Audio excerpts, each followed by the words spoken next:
It's your host, Kevin Oldham, with another episode of Franchise My Business, a podcast for franchisors by franchisors. And I got to tell you, we all know that the world is ran by programmers. I mean, we are literally, we wouldn't be doing this podcast without programmers. Like, if it weren't for code, we would not be where we are today.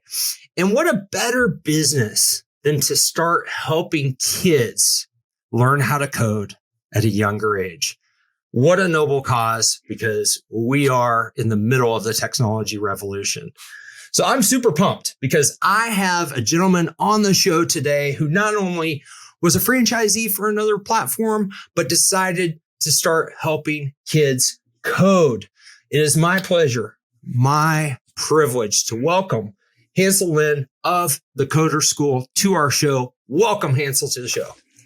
Well, thanks, Kevin. That was the most awesome introduction I think I've ever gotten. I appreciate the energy of that, but thanks for having me on the show. Yeah, it's our pleasure, man. It's our pleasure. I want to, so first of all, real quick about you. So you have a computer science background? I do, right? Indeed. Yeah. Did some time in big tech for a while out and you're in Silicon Valley, correct? I'm in Silicon Valley, man. You've done your research. Yeah, you're exactly right. I was in big tech for a while and just decided, hey, that's just not the thing I wanted to do. So, yeah. And the thing that you decided you wanted to do wasn't originally your business that we're going to talk about today. You decided to do what? Well, so I decided to get out of big corporate tech and become a franchisee. So I was a franchisee of a music education franchise called School of Rock. Pretty big franchise, actually. Love those guys. Yeah, amazing awesome. Little business that teaches kids how to rock on stage. All the Led Zeppelin and AC/DC you can handle. Yeah, that's super cool. You must like kids. You must like kids or helping kids. I mostly like kids. You've got some overhead, some dependents, right? Right. Yeah, I do. Yeah. That's really cool that you've been in two businesses that kind of help kids with skills that will make them like super productive and awesome adults. Like, I think that's really, really cool. And so let's talk about the CoderSchool. Like, when did you launch this business? Why? Like, you were, helping kids figure out how to be rock stars, which is super cool, by the way. I've been to one of their concerts before. It's right like on. They're rock stars, right? Yeah. And then you decide, hey, I'm not going to do this. I'm going to go help, kids learn how to code. And then at some point, I'm going to help entrepreneurs help kids learn how to code. But anyway, Let's go back to when you launched the CoderSchool. Like, what happened at that point where you decided to go from School of Rock to your own business? Yeah, it was a general transition, actually. So it was a gradual transition, I should say. So I was doing School of Rock. I loved it. I loved watching the kids, perform and all that. And I got to know the parents really well. It was just a random thing that one day, completely aside from that, I tried to get my daughter to learn how to code. And I'm right smack in the middle of Silicon Valley. And at that time, there really wasn't a lot of opportunity to do it. So I had her get on to an online one of those online, probably Khan Academy, Code Academy, something like that. Oh, yeah. On their own. And they did it and they went through it and they went through really quickly. And I thought, oh, you must be awesome at it. So I asked them a little bit more about it. And my daughter has just basically had no idea what they just learned. Just kind of click and got through to the end. And that's when kind of the light bulb went off. And I thought, hey, here I am in Silicon Valley. I know the parents of the exact same demographic that I need to chat with. I know how to code myself. I know that these online things don't really work for kids. And so, hey, why don't I take this model that I'm really used to now at this, teaching kids music, and kind of switch it a bit to teaching code, which I also know about. And boom, out comes the CoderSchool. And so I actually did CoderSchool at about the same time, pretty much the same time, overlapped for a year or two with School of Rock. Oh, okay. Yeah. Cool. Did you end up selling your School of Rock location? Yeah. Long sordid story, which is better over a beer, but I ended up selling that thing. Yeah. But you sell this thing and now you're all in on the CoderSchool. And what year was that? Was that 2014? I'm going to say 2014 or 15, somewhere around there. 2014, 15. Then you start franchising in 16. 16. That's right. Yeah. Mm-hmm. Okay. So we had 3 schools. That's really fast. Like, you got your prototypes up, you got your model dialed in. You said, hey, I think other entrepreneurs may want this. Yeah, we had some, back then it was pretty early on in the game and there weren't a ton of folks teaching kids to code. And so I just kind of landed butt backwards into this really awesome opportunity. So a lot of people actually started asking me, hey, can I open this type of thing myself? And so that's kind of where I got into franchising. And especially because, School of Rock has a franchise itself. I kind of knew the game as well. Yeah. So. Yeah. You saw this beautiful business model that worked for you as the entrepreneur. And you're like, hey man, like maybe this will apply to what I've built. That's right. And so you guys have like really, really good, almost coast to coast coverage. How many locations do you have now? Are you coast to coast? It kind of looked like it on your map, but I didn't see completely. Yeah. So we're around 60. I guess we are generally coast to coast if you can. So we're in California and we're also in New York. Okay. You are in New York. But we have more locations definitely in the larger cities. So we're concentrated a lot in New York. We have a lot in California. And then we have a smattering of some, across the country, Chicago, St. Louis, that kind of thing. Us flyover country here. So I'm in Kansas City. Right so we've got one in St. Louis, I believe. Right? Yes, sir. Yes, sir. We hope things go as planned this season. So who, if you think about the 60 folks that have joined you, or maybe you have less and you've sold multiple units to the same operators, but if you think about the franchisees that have joined you, what was it that really drew them to this? Were they really interested in the computer science aspect? Are they more people who like to, have a soft spot for helping kids? Like, what's been the DNA of the types of people that have said, hey, like I want to row in the same direction as you? Yeah, I think a lot of them, it is that sort of give back to the community thing. A lot of them have their own kids and sort of saw that their kids liked doing, some kind of technical thing where there's coding or robotics or things like that. But by and large, I think everybody saw it as it's just sort of the space that looks like it's going to grow for everybody, right? Yeah. Teaching kids to code, there really isn't enough of it now, even now. And there's a bunch of us around. And so we just need more of it. So I think a lot of franchisees are seeing that they want to kind of get in on the action, I guess. Yeah, it's got to be good for business. So like, meaning like in the school district my kids go to, I wasn't prepared for this. They gave them laptops as kindergartners, Chromebooks. Wow. Right. Kindergarten. Yeah. Like kindergartners. And I'm like, holy smokes. And I still remember my son, he's 11 now, but bringing home his laptop and trying to find some, because I tried to get him to code as well. I found like I think it was called Bitbox or something. It was like a mail order subscription thing. Yeah. He never really got into it because I was the guy, probably trying to guide him. Right. Right. And never listen to the dad. Yeah. Never listen to dad. So you guys have physical locations where kids come. And then I'm guessing you have, younger staff that's kind of helping them understand various things and whatnot. That in itself is super cool. My question is, through these kids going through this, because I've done stuff. I've been kind of brought into my martial arts practice. Let's use that as an example. I'm a martial artist because my son wanted to do Taekwondo. Okay. Now I'm way more into Taekwondo than he is, because I got introduced to something. You guys ever see that impact where maybe you've had an impact on a parent's life of one of your kids who just was like, hey, if my kid's learning coding, like this is something I would want to learn. Like it feels like there's an open door to people who are in transition. They're like, well, if my kid's going to learn how to code, I better figure this stuff out myself. Do you ever see the adults riding along?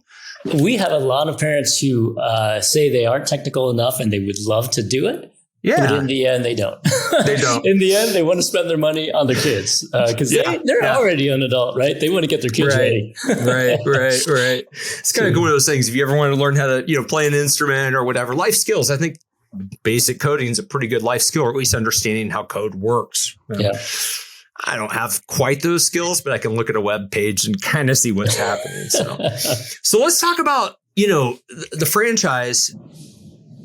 There's so many pros to it. And, I'm super pro franchise, but there's also a lot of things that can cause you anxiety or can be uncomfortable. What do you think? Like, you've been at it for, let's just say this is your 6th year of franchising. What's like the one thing that you feel like you could share with somebody who's thinking about expanding via franchising that you kind of wish you knew back in 2016, but you had to learn through the school of hard knocks. You had to make mistakes. You had to learn on the job. Is there anything that stands out to you? It could save that one listening entrepreneur some heartache, some time, some brain damage, Yeah, well, I mean, man, I wish there was sort of a magic bullet. There never is, but I'll do my best. The thing with franchising to me is I love the model too. Obviously, I'm in it, but you just sort of the fact that you can sort of license out your playbook and help somebody else be successful like you were and kind of get a cut of it. It's an awesome setup. I think for me, one of the things that really surprised me is when I was looking into franchising, I always saw that you always needed to raise a lot of money. It might be $1 million to start up your own franchise. And what I found is I just don't think that's the case at all. So if some folks are out there thinking right now, hey, how do I got this awesome dessert store or whatever it is, I franchise it. It's maybe not as hard as you think, as long as you have the sort of energy to put towards figuring out everything. Yeah. So now the one thing you got to do is you got to get a lawyer, somebody to draft up your documents, right? Mm-hmm. But beyond that, a lot of stuff about documentation, sort of your platforms and all those kind of things, you figure it out yourself if you're resourceful. Mm-hmm. I'm lucky in that coming from a computer background, I could figure out all the platforms. I could code some of this stuff up myself, have my own tools and things like that. There's a lot of that stuff you could do yourself. So I'm so stoked to say I did not spend $1 million, firing up the franchise. In fact, it was probably less than $100,000. That's all. Like probably well less than that. And it's only because myself and my business partner, my buddy, he and I are both tech guys, and we were able to just kind of flush out so much of this stuff on our own. Yeah. Nothing that, I mean, so the legal stuff, you got to get a lawyer, you got to get an accountant, so things like that. Yeah. But all the other stuff, put your butt to it, roll up your sleeves and you can get it done. You don't have to spend that money. Yeah. Yeah. And you're right. I mean, there's so many resources available to us, whether it's YouTube or just online resources. The IFA, International Franchise Association, has so many resources on their website. It's not even funny. And so I love the fact that you kind of, you're in the nexus of where the default position is, let's go raise some capital. I mean, you're in Silicon Valley. It's like, hey, that's kind of the way that business is done. And oh my gosh, you wouldn't use other people's money? What are you, insane? Yeah. Right? Exactly. You want to show a profit? What? All of these things. Yeah. But you were able to bootstrap this and then throw in your intellectual property through being able to sling some code your guys' selves, which is super I mean, cool. It's one of the things that I'd say I'm probably most proud of is the fact that we don't have investors. So we're able to sort of grow it the way we want to grow it. I don't have to answer somebody to say, oh, I got to be 10x by next year or whatever. I can meet up with whatever franchisees I want to. Yeah, that is super cool. It is. It's freeing, right? When you don't have to be beholden to investors. So let's talk about how you're attracting your ideal franchisees. What's been super successful for you guys? Is it word of mouth? Is it you guys advertising? How do people get to know about your organization so that they can inquire and potentially be, an operator? Yeah, through guys like you, I guess. Yeah, just getting the word out, right? Yeah, we actually don't spend any money on marketing for franchising. We just kind of let them come to us when it makes sense. For me, I think easily the best franchisees to work with, they're the folks that are really passionate and just really have that energy. Mm-hmm. Somebody like you, in fact, somebody who's easy to talk to, easy to set up a relationship with, right? Kind of folks that I would go and have a beer with. That's what I always tell people. We're never looking for somebody who's in it for the money.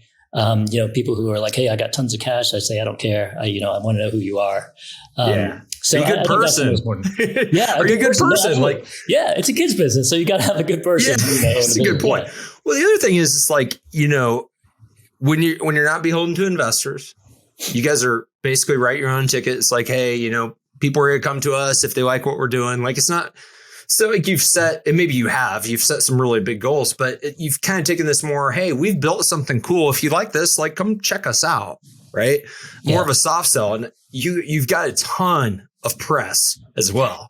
I mean, I saw like the article on entrepreneur.com and, or Entrepreneur Magazine, the full fold on you guys, right? Oh, right. Yeah. Like one of your franchisees. Yep. Yeah. Way back before 2019. There's something to be said about building a magnetic business, one that people are attracted to. Like, I think those are the coolest ones. It's almost like anti-Silicon Valley. You kind of like implied it. Like I'm not, even though I live here, I'm not all about let's grow as fast as possible. I think, I'm much more about let's slow down. Let's find the right people. Let's have that relationship. And I might not grow as fast, but I think in the longer term, it makes it more solid and it's a little bit more attractive, at least to the franchisees I'm looking for.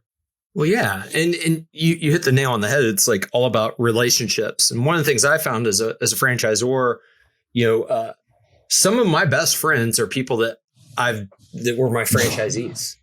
Like because we've been to war together. We've done really cool things. We've pursued things. We've done all sorts of projects. And because of that, it almost creates this brotherhood or sisterhood, right? That carries on. I'll just tell you for the rest of your life. Like it's deeply, deeply awesome stuff to be of service to other entrepreneurs, because when you do that, you're changing their world. You're changing their team members, their families, their communities, like the ripple impact of the work that you and your partner have done. You'll never see the complete ripple impact, but it's huge and really, really cool, man. It's really, really cool. So how did you guys, I was reading a little bit about what you had to do during the pandemic, and it looked like you were in pretty good shape to be able to go virtual with what it is that you were doing. Right. Yeah. In terms of going virtual for us, we lucked out because our model is, the way we do CoderSchool is it's much more about a custom teaching model. So we treat every kid differently. We don't give them a single curriculum. And so the only way to really do that is to have a really small ratio. So our standard program, it's 2-to-1 or maybe 1-to-1. It's essentially semi-private or private. And so before the pandemic, I told everybody Zoom teaching is not allowed, because I just think it's so impersonal, right? You just got to bring the kid in because you got to high five the kid, Right. That's how you get them engaged. Once the pandemic happened, of course, we had to do it. So we got lucky because it's 2-on-1, 1-on-1. It is much easier to go online with two. I mean, it's still not the best product in the world, right? But versus some other places had to go like 6-on-1. I don't know how School of Rock did it with music. I mean, we just got lucky because coding at 2-on-1 online, man, it just worked. Can you imagine being like a School of Rock franchisee and conducting music lessons over Zoom with a bunch? I was freaking out for them, but they worked something out, so good for them. That sounds like a nightmare. Yeah, I mean, coding's much quieter. Much quieter. Yes, sir. Yes, sir. So, did you guys keep any of the virtual elements along? Is there any virtual elements that are incorporated into your business today that kind of stuck from COVID, or are you just like, hey, come to our classes in real life? One of our schools. We all 100% push to come in because, again, I think it's just the best way to do anything is to just be in person with somebody. So now we still allow virtual, though. It's more of a sort of a backup. Somebody's sick, somebody doesn't want to come in or whatever. We allow it, but it's always better to come in. It's just the kids. I mean, kids they don't learn nearly as well, right, online. So coming in is much better. Yeah. Plus, they can meet new friends from other schools. I mean, I think that's also what's cool about it, right? Because it is still a hyper local business to a certain degree. You're not going to drive 30 miles to take your kid to code school. So, it provides a sense of community with the kids, because they can meet other kids who are interested in things that they're interested in that they may not meet at school, right? Yeah, and it's funny because they come in and they nerd out talking about, I played this latest, Minecraft game, and you guys check this movie, So it's really cool when they kind of nerd out about it. And our coaches do the same thing, they're also into gaming and whatever these kids are into, and so it's that personality that really clicks. And you guys are doing robotic stuff too. I heard you mention it, right? But you're doing robotics and programming robots and things like that. We do some of that. Yeah. I mean, a lot of it's an engagement factor for the kids. It's not something that has a huge runway, but because it's tactile, it really gets the kids interested. And that's what kind of springboards you into, sort of the more hardcore coding. Yeah. What are the ages of kids that are coming to your guys' schools? Like what's the youngest and what's the oldest? I mean, we're not supposed to, but we probably will take kids as young as 5 or 6. They're totally not ready yet. They're just mentally, they're not ready to. I can tell you that. putting a 5-year-old in front of a laptop is pretty funny. So not there exactly. yet. We got some helicopter parents out there, but we'll take them to, it's like, here's how you use a mouse. So that's always like that. So that's why we tell them, you don't need to come in yet. Typically about 7.5 is when they start to get logic in their brain, sort of, so they can start coming in then. And then we take them all the way into 18 up until they head off to college. Yeah. And then some of them probably come back as instructors over, I'm guessing, absolutely, over the summer breaks, right? Yeah, absolutely. I do. Cut my chops here. Might as well come back and pay it forward. So, that's awesome. That's awesome. So what I was looking at, what I think is really cool about your business model as well is it's not overly expensive to open one of your franchises compared to, other franchises like food concepts, things like that, right? Like food concepts, a lot of special equipment. But really, we're talking about, you got to have a place, you got to have some people, you got to have, some technology. But otherwise, it's a pretty simple setup. It looks like, which I would assume would lead to a pretty low cost. And let you speak to that straight from the FDD that's on the FAQs. But what's the cost to get involved in your franchise? And, what do you guys have listed in your FDD for people that, total opening range? Yeah, I totally don't remember what it is, but it's I mean, if I had to wild guess it, I'm going to say something like 60 or 70 to like 150. I mean, don't quote me on that, but part of me, I have this, I'm sort of a really cheap guy, underneath. And so what I really want to do is go do it cheap as cheap as possible, but still make us look like a premium brand. And so like sort of underneath, that's kind of my core value, my motto almost, right? So a lot of the stuff we don't charge for, like, we don't make people like pay us to get their furniture or their designs or whatever. Okay. We say, go to IKEA and find this really cool looking desk that's slim and modern looking and totally fits our style. That thing costs $10, right? And then in terms of $10 and $2,000 a time is putting it together. Yeah, exactly. That's part of the fun, man. I should put that in my CD. It's actually part of the interview process to make sure that they can problem solve. Just give them an IKEA desk with no instructions and be like, you've got 2 hours. If you can get this done, we'll offer you a territory. The secret's out. That secret's out. Yes, the secret's out. The rest of it is pretty basic like that as well. It's usually an open box, and it's really the paint and some of the designs we throw on the wall. So it's, we don't make them put up all this crazy glass and, Class A steel and make it look all super fancy like a corporate world or whatever. We try to make it look like a lab for kids, like you're going into Google Lab, but for kids. So, I love that because my kids just got in their school a STEAM room. Right. So science, technology, engineering. I was gonna say that could go either way. STEAM room. I was gonna say art. What's the other one? It's art, music, and math. It's art and music are the two new ones. But they talk about this room like it's their favorite place at school. And I went to it. It's just an empty room, but they got like Ozobots and all these really cool little stations. So the kids come in, it doesn't look like anything cool to the adults, but they love what they get to do there. And that's kind of what I'm guessing is the experience for the kids at your place. Like, hey, they just love being able to come in and do cool stuff in a fun environment, like a lab. Yeah. I mean, a lot of kids haven't actually gotten onto a computer and actually, kind of coded things. And the sort of the first time we show them, hey, you can actually control, what happens on the screen and kind of make your own game or whatever. They get pretty excited. So I think that's something that definitely draws them in. Absolutely. Absolutely. If people want to learn more about the Coder School, maybe there's somebody that's on here is saying, hey, I got 65 to 150 grand or whatever to invest in a business. I like what's, going on here, and I love helping kids. What would be the best way that they would go to learn more about this Coder School or more about you? Just jump online, coderschool.com. That's basically the easiest way to get hold of either me, my email's up there, or find out more about us. Okay, that sounds awesome. Hansel, thank you so much for taking time to visit with us. Man, I think it's really, really cool what you guys are doing, like empowering kids to, learn one of the most valuable life skills of the future. Is a really cool thing, a cool body of work to work on every day. Yeah, well, I appreciate you having me on. If you don't mind, sort of one last message for everybody listening out there.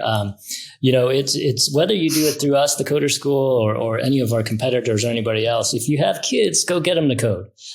You could even do it online, however you want to do it. Because the thing is, like Kevin said, everything is run on technology, and so when our kids get older, it's going to be even more technology. So get them ready. So get out there. You heard it right there, ladies and gentlemen. Let's get more kids to code. Like, that's our mission. Let's get more kids to code. All right, everybody. I've got 2 asks.